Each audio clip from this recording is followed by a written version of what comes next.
ગાંધીનગરના દહેગામની અંદર પાણી ભરાવાની સમસ્યા સામે આવી છે। ગટરના ગંદા પાણી બેક મારતા લોકોમાં રોષનો માહોલ છે।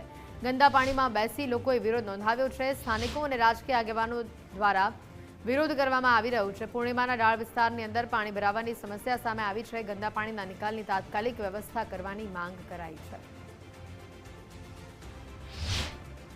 અમે અહીંયા જે બેઠા છીએ ને એ ગંદા પાણીમાં બેઠા છીએ। આ સમસ્યા છેલ્લા 5 વર્ષથી છે અને અમે છેલ્લા કેટલા સમયથી નગરપાલિકાના કોર્પોરેટરોના પ્રમુખોને અને અન્ય માધ્યમથી અમે જણાવેલું પણ કોઈ અસર પડતી નથી। આ ટ્રેક્ટર મોકલ્યું છે। આવતીકાલે જગન્નાથ ભગવાનની રથયાત્રા છે અને અહીંયાનો રૂટ છે, તો શું આ ગંદા પાણીથી ભગવાનને લઈને નીકળશો તમે? આ ગટરનું ગંદુ પાણી છે, એ પાણીમાંથી અમે આમ જનતા અને અમે નાગરિકો અહીંના રહીશો આમાંથી પસાર થઈએ છીએ। હવે અમારા પગમાં અથવા બાળકો પણ અહીંથી પસાર થાય છે। આખા ગામનો આ પૂર્ણિમા ઢાળનો મેઇન રોડ છે અને વારંવાર બધા નગરપાલિકામાં ચૂંટાઈ આવતા દરેક વ્યક્તિઓને ખબર છે કે આ વર્ષો જૂનો પ્રોબ્લેમ છે।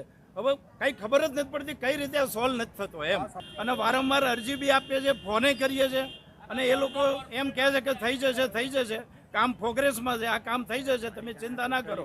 પણ હવે ક્યારે? હવે તો આ ચોમાસાનું પાણી બેક મારવા માંડ્યું છે એમ, આમાંથી ચાલતા અમે જઈએ છીએ ગંદા પાણીમાં। તો વરસાદ પતી ગયા પછી પણ 3-4 દિવસ સુધી અને અનેક દિવસ સુધી આ પાણી ભરાય છે।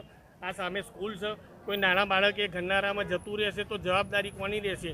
ચીફ ઓફિસર કે એન્જિનિયર એમને સ્થળ ઉપર આવીને જોવું જોઈએ। કોઈ દિવસ આ બધું જોતા નથી અને આ સમસ્યા યથાવત રહે છે।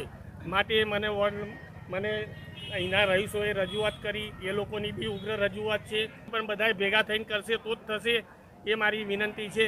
તો ચીફ ઓફિસર આવીને જોવે કે અહીં શું કેવી રીતના પાણી ભરાય છે, શું સમસ્યા છે, તો જ ખ્યાલ આવે। પૂર્ણિમાનું ગરનાળું છે ને, એ આપણે કાસ કેનાલનું ટેન્ડર કર્યું હતું, સફાઈ થઈ ગઈ છે પ્રોપરલી। એના પછી પણ ફરિયાદ હતી, 2 થી 3 વાર સફાઈ કરાઈ છે। હવે પ્રશ્ન એવો છે કે ત્યાં એક સ્લેબ છે એ તૂટી ગયો છે, એનું સમારકામ કરવું થોડુંક રિસ્કી છે। તેમ છતાં અમે કામ આપી દીધું છે, પ્રગતિમાં છે, 3-4 દિવસમાં થઈ જશે।